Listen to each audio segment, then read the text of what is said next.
Assalamualaikum warahmatullahi wabarakatuh. Ensiklopedia Al-Fatih kembali ke hadapan Anda untuk berbagi info Islami. Semoga menginspirasi aktivitas Anda hari ini. Dan jangan lupa klik tombol subscribe dan aktifkan notifikasi tombol lonceng agar tidak tertinggal berita terbaru dari Ensiklopedia Al-Fatih.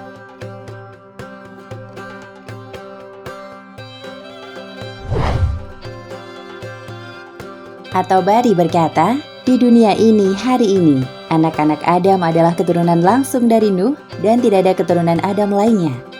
Lalu bagaimana dengan nasib manusia-manusia lainnya? Setelah Bahtera tiba di Al-Judi, Al-Quran mengabadikan momen-momen yang terjadi di sana.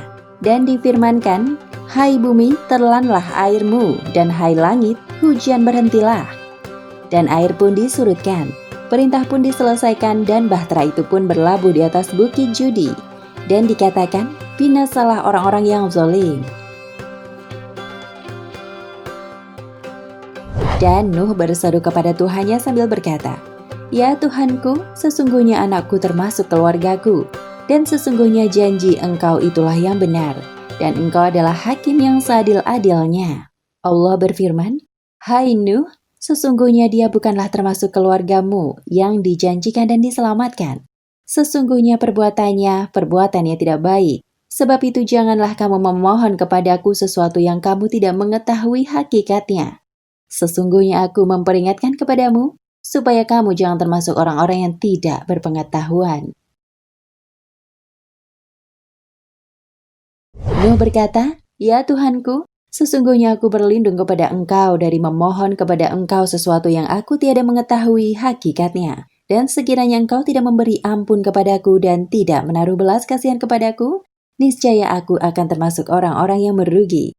Difirmankan, hai Nuh, turunlah dengan selamat sejahtera dan penuh keberkatan dari kami atasmu, dan atas umat-umat yang mukmin dari orang-orang yang bersamamu. Dan ada pula umat-umat yang kami beri kesenangan pada mereka dalam kehidupan dunia.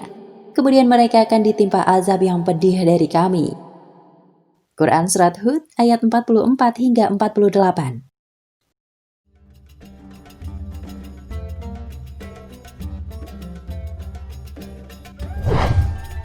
Qatadah bin An-Nu'man meriwayatkan peristiwa selanjutnya. Ketika Nuh turun dari Bahtera pada hari ke-10 Al-Muharram, dia berkata kepada mereka yang bersamanya, bagi kalian yang telah berpuasa harus menyelesaikan puasanya, dan bagi kalian yang telah berbuka puasa harus berpuasa. Sementara itu Ibnu Katsir berkata, Nuh melepaskan burung-burung dan mereka berterbangan menyebar ke muka bumi. Setelah itu orang-orang beriman turun. Nuh meletakkan dahinya ke tanah dalam sujud. Para pengikut Nuh menyalakan api dan duduk di sekitarnya.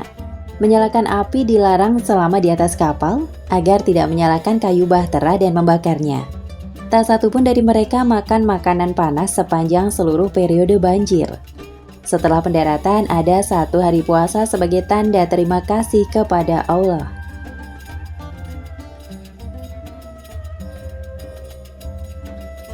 Lalu di manakah letak Al-Judi?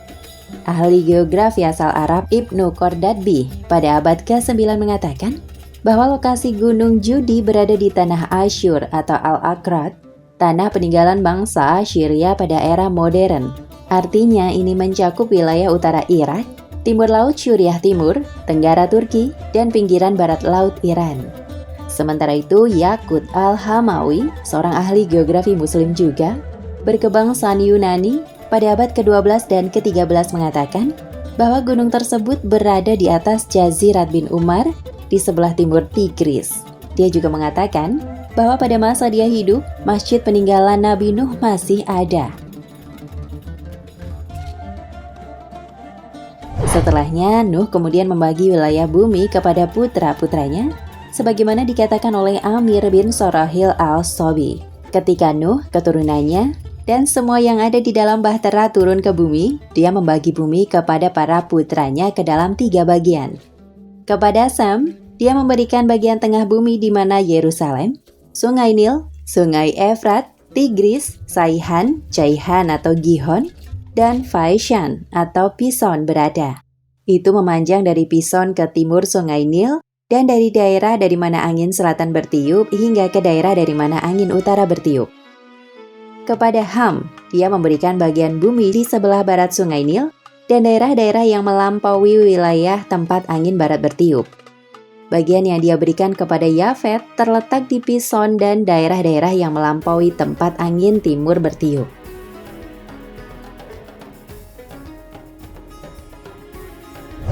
Menurut Ibnu Katsir, setelah Nuh mendarat di Al-Judi dan melanjutkan hidupnya bersama orang-orang yang beriman, Al-Quran menutup tirai pada kisah selanjutnya. Tidak diketahui bagaimana urusan dia dengan para pengikutnya berlanjut. Yang diketahui atau dapat dipastikan adalah bahwa pada saat kematiannya, dia meminta putranya untuk menyembah hanya kepada Allah saja. Nuh kemudian meninggal.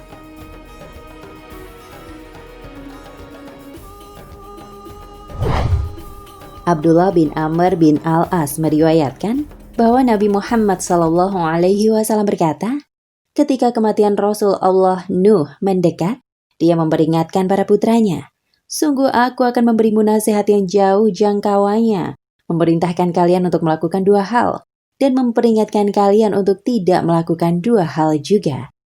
Aku meminta kalian untuk beriman bahwa tidak ada Tuhan selain Allah, dan bahwa jika 7 langit dan 7 bumi diletakkan pada satu sisi dari suatu ukuran, dan kata-kata tidak ada Tuhan selain Allah ditempatkan di sisi lain, yang terakhir akan lebih besar daripada yang pertama.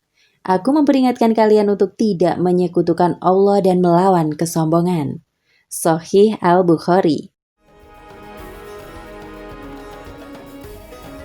Beberapa tradisi mengatakan bahwa makam Nuh berada di Masjid Suci di Mekah. Sementara yang lain mengatakan bahwa dia dimakamkan di Balabak, sebuah kota di Irak. Adapun orang-orang yang beriman, bukan keluarga yang ikut bersama Nuh, diriwayatkan meninggal dan tidak memiliki keturunan. Sebagaimana dikatakan oleh At-Tabari, mereka yang ikut bersamanya di Bahtera adalah orang-orang yang beriman kepadanya dan mengikutinya. Namun mereka hilang dan binasa, dan tidak ada keturunan mereka yang selamat. Di dunia hari ini, anak-anak Adam adalah keturunan langsung dari Nuh, dan tidak ada keturunan Adam lainnya seperti yang Allah katakan. Dan kami jadikan anak cucunya Nuh, orang-orang yang melanjutkan keturunan. Quran Surat As-Saffat ayat 77.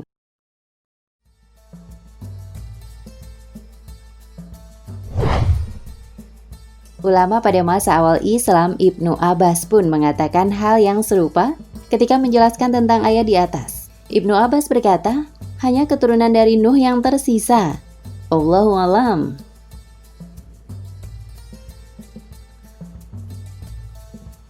Nah, pemirsa Ensiklopedia Al-Fatih, sampai di sini perjumpaan kita kali ini. Semoga menginspirasi.